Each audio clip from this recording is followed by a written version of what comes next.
Lalu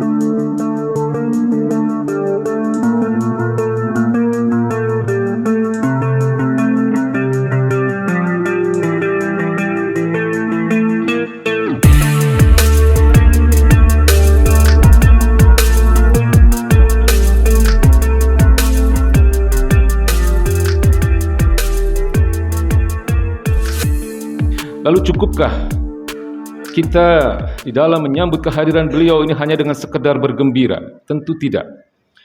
Ya, karena kecintaan kita kepada baginda Nabi besar Muhammad SAW tentu bukanlah hanya sekedar kata-kata, bukan sekedar klaim, bukan sekedar pernyataan, tetapi juga harus ditunjukkan dan dibuktikan. Karena cinta itu butuh pengorbanan, cinta butuh komitmen, cinta butuh pembuktian. Lalu apa yang menjadi kewajiban kita atas hadirnya seorang Nabi terakhir, Nabi akhir zaman, baginda Nabi besar Muhammad SAW? Ada beberapa kewajiban yang harus kita tunaikan. Sekaligus juga ini adalah menjadi hak-hak beliau, hak-hak dari baginda Nabi besar Muhammad SAW sebagai utusan Allah Subhanahu wa Ta'ala.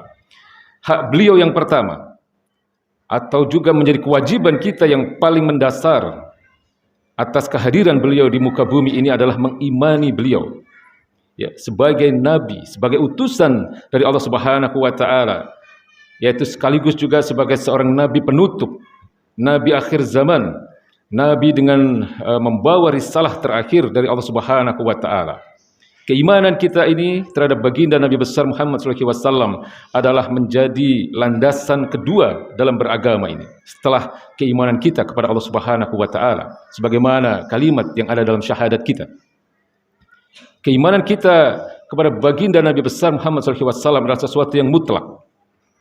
Ya, jangan seperti orang Yahudi dan Nasrani yang mereka itu sebenarnya mengetahui informasi, mengetahui ciri-ciri tentang seorang nabi akhir zaman, sehingga sebenarnya mereka itu tahu tentang kenabian baginda Nabi besar Muhammad SAW, tapi atas hawa nafsu mereka, ya, karena Nabi akhir zaman itu tidak lahir dari garis leluhur mereka, mereka tidak mau mengimani kenabian baginda Nabi besar Muhammad SAW. Di dalam surat Al-Baqarah ayat 146, Allah Subhanahu wa Ta'ala kisahkan bagaimana ingkarnya mereka. Alladzina atainahumul kitaba ya'rifuna kama ya'rifuna abna'ahum.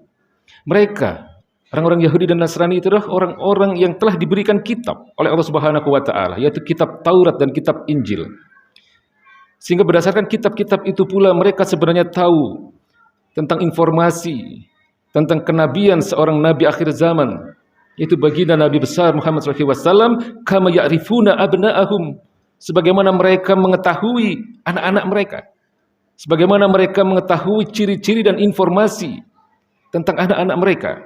Fa inna fariqam minhum la yaktumunal haqqa wa hum ya'lamun. Lalu kemudian sebagian di antara mereka menyembunyikan kebenaran itu. Sebagian dari mereka kemudian menyembunyikan informasi yang sahih, informasi yang benar tentang hadirnya seorang nabi akhir zaman, wa hum ya'lamun, padahal mereka tahu itu. Jadi ini adalah contoh dari orang-orang yang ingkar terhadap Allah Subhanahu wa Ta'ala, yang hari ini pun tidak sedikit orang-orang yang seperti ini. Ini kan sama saja dengan mereka yang kita kenal dengan golongan Ahmadiyah. Mereka adalah orang-orang yang sebenarnya tahu tentang kenabian baginda Nabi besar Muhammad SAW sebagai nabi terakhir, sebagai rasul pembawa risalah terakhir dari Allah Subhanahu wa Ta'ala, namun kemudian mereka justru mengangkat orang yang hina dina menjadi nabi terakhir mereka, yaitu Mirza Ghulam Ahmad. Ini sama saja dengan apa yang dilakukan oleh orang-orang Yahudi Nasrani tadi. Hadirin ma'asyiral muslimin rahimakumullah. Padahal baginda Nabi telah mengatakan wa ana al-aqib, aku adalah yang terakhir. Ya, kemudian Nabi mengatakan wal aqibu alladzi laisa ba'dahu nabiyyun. Dan setelah al-aqib, setelah yang terakhir itu tidak ada lagi nabi setelah itu. Ini telah ditegaskan oleh baginda Nabi besar Muhammad SAW dalam satu hadis yang sahih. Itulah hak pertama yang dimiliki oleh baginda Nabi besar Muhammad SAW sebagai nabi utusan Allah Subhanahu wa Ta'ala, dan sekaligus juga itu menjadi kewajiban kita yang paling mendasar, yaitu mengimani baginda Nabi besar Muhammad SAW sebagai utusan dari Allah Subhanahu wa taala. Hadirin ma'asyiral muslimin yang dimuliakan Allah Subhanahu wa taala. Kemudian kewajiban kita yang kedua, dengan kata lain ini juga menjadi hak beliau, hak baginda Nabi besar Muhammad SAW sebagai nabi. Ya. Yang kedua adalah senantiasa kita bersalawat atas beliau setiap kali disebut nama beliau. Membacakan salawat dan salam bagi beliau. Innallaha malaikatahu yusholluna 'alan nabi.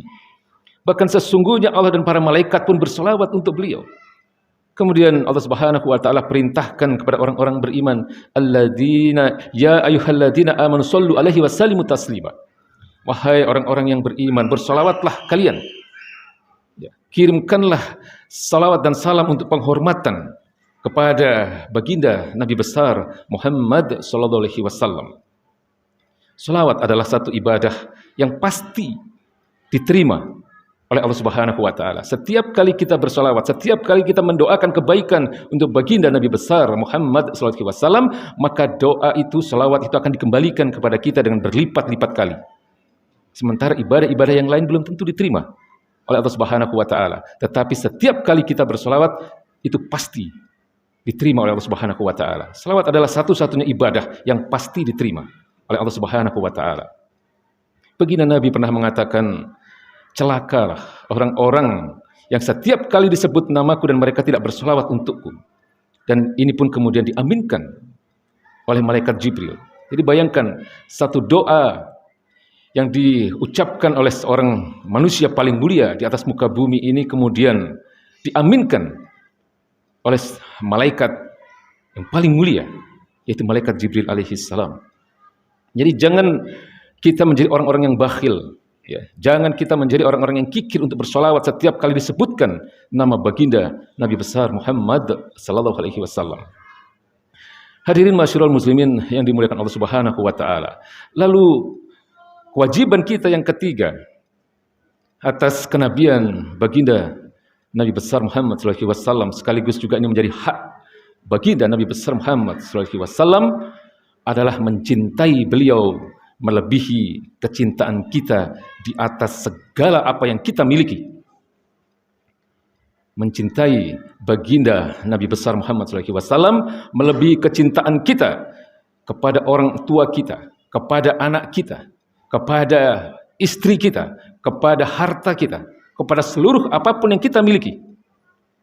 Baginda Nabi mengatakan, la yu'minu ahadukum hatta akuna ahabba ilaihi min malihi wa ahlihi wan nasi ajmain. Tidak sempurna atau tidak beriman seseorang sebelum dia mencintai aku melebihi kecintaannya kepada hartanya, kepada keluarganya, dan kepada seluruh manusia. Atau dalam redaksi yang lain baginda Nabi juga mengatakan, la yu'minu ahadukum hatta akuna ahabba ilaihi min walidihi wa waladihi wan nasi ajmain. Tidak beriman seseorang sebelum dia mencintai aku melebihi kecintaannya kepada ayahnya, kepada anak-anaknya, dan kepada manusia seluruhnya. Jadi kecintaan kita kepada baginda Nabi besar Muhammad sallallahu alaihi wasallam haruslah melebihi kecintaan kita kepada apapun yang kita miliki, kepada siapapun manusia di atas muka bumi ini. Jadi mari kita merenungkan, apakah benar kita sudah mencintai baginda Nabi besar Muhammad sallallahu alaihi wasallam melebihi kecintaan kita kepada apapun yang ada di dunia ini. Jangan-jangan kita justru lebih mencintai tokoh-tokoh lain. Jangan-jangan kita justru mencintai negara ini, bahkan melebihi kecintaan kita kepada baginda Nabi besar Muhammad sallallahu alaihi wasallam. Jangan-jangan kita justru mencintai bangsa ini melebihi kecintaan kita kepada baginda Nabi besar Muhammad sallallahu alaihi wasallam. Jangan-jangan kita justru mencintai tokoh-tokoh negara, tokoh-tokoh dunia, artis dan sebagainya. Hati-hati. Ya, kecintaan kita kepada baginda Nabi besar Muhammad sallallahu alaihi wasallam itu akan menentukan posisi kita nanti di hadapan Allah Subhanahu wa taala. Suatu ketika ada orang tua bertanya kepada baginda Nabi besar Muhammad sallallahu alaihi wasallam, "Ya Muhammad, ya Rasulullah, mata as-sa'ah?" Ya Rasulullah, kapan terjadinya kiamat itu? Kemudian Nabi menjawab, tidak dengan mengatakan kapan terjadinya kiamat, tetapi baginda Nabi justru bertanya kembali kepada orang tua ini, wa madza a'dattalaha, apa yang sudah kamu persiapkan untuk terjadinya kiamat itu. Kemudian orang tua itu mengatakan, la syai', aku tidak mempersiapkan apapun, ya, min kibari shalah wala syiyam, ya, baik dalam memperbanyak salat ataupun juga memperbanyak puasa. Ya. Kemudian orang tua itu melanjutkan, illa inni uhibbullahu wa rasulahu, kecuali aku hanya menyimpan kecintaanku yang besar kepada Allah Subhanahu wa taala dan Rasulnya. Kemudian Nabi mengatakan dengan satu kalimat yang mungkin sudah sering kali kita dengar. Nabi mengatakan, fa anta ma'a man ahbabta, engkau akan bersama dengan orang yang engkau cintai. Jadi kecintaan kita kepada baginda Nabi besar Muhammad SAW itu adalah sesuatu yang sangat penting dalam kehidupan ini dan menjadi bekal kita untuk nanti kita akan berhadapan dengan Allah Subhanahu wa taala. Hadirin ma'asyiral muslimin yang dimuliakan Allah Subhanahu wa taala. Sebagaimana yang telah kami sampaikan tadi, bahwa kecintaan kita itu membutuhkan bukti. Kecintaan itu bukan sekedar kata-kata, kecintaan bukan sekedar klaim. Cinta butuh pengorbanan, cinta butuh pembuktian. Dan bukti kecintaan kita kepada baginda Nabi besar Muhammad SAW adalah berittiba, mengikuti apa yang menjadi sunnah-sunnah beliau, tunduk dan patuh kepada apa yang menjadi aturan-aturan dan hukum-hukum yang telah beliau tetapkan. Allah Subhanahu wa taala mengatakan dan memerintahkan kepada baginda Nabi besar Muhammad SAW untuk menyampaikan kepada kita, menyampaikan kepada umatnya, qul in kuntum tuhibbunallah, ya Muhammad, katakanlah kepada manusia, khususnya kepada orang-orang beriman, in kuntum tuhibbunallah, jika kalian mencintai Allah, fattabi'uni, ikutilah aku. Ini perintah dari Allah kepada Nabi Muhammad untuk menyampaikan itu kepada kita, kepada orang-orang beriman. Artinya bukti kecintaan kita kepada Allah Subhanahu wa taala dan Rasulnya adalah mengikuti dan berittiba dalam seluruh aspek kehidupan, dalam seluruh sunnah-sunnah yang telah dicontohkan dan diperintahkan oleh baginda Nabi besar Muhammad sallallahu alaihi wasallam. Lalu kemudian Allah mengatakan, yuhibbukumullah, maka Allah pun akan mencintai kalian, wa yaghfir lakum dzunubakum, dan Allah akan ampuni dosa-dosa kalian. Hadirin ma'asyiral muslimin yang dimuliakan Allah Subhanahu wa taala, maka di dalam kaitannya dengan momentum bulan Rabiul Awal ini, bulan di mana seringkali menjadi bulan yang kita simpulkan sebagai bulan kegembiraan dan bulan kecintaan kita atas hadirnya baginda Nabi besar Muhammad SAW di atas muka bumi ini, maka marilah ini menjadi waktu yang paling penting bagi kita untuk bermuhasabah, untuk berintrospeksi. Apakah benar kita sudah mengimani beliau sebagai orang yang memang menjadi utusan dari Allah Subhanahu wa taala, sekaligus juga apakah kita sudah mencintai beliau di atas seluruh apapun yang kita miliki di dunia ini, dan juga sekaligus menjadi muhasabah bagi kita, apakah kita sudah berupaya secara maksimal, sudah berikhtiar secara optimal untuk benar-benar berittiba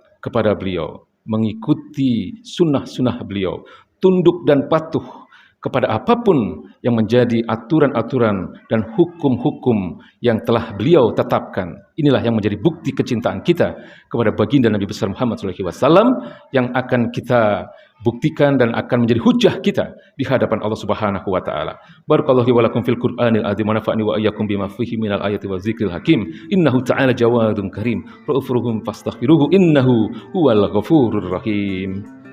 Allah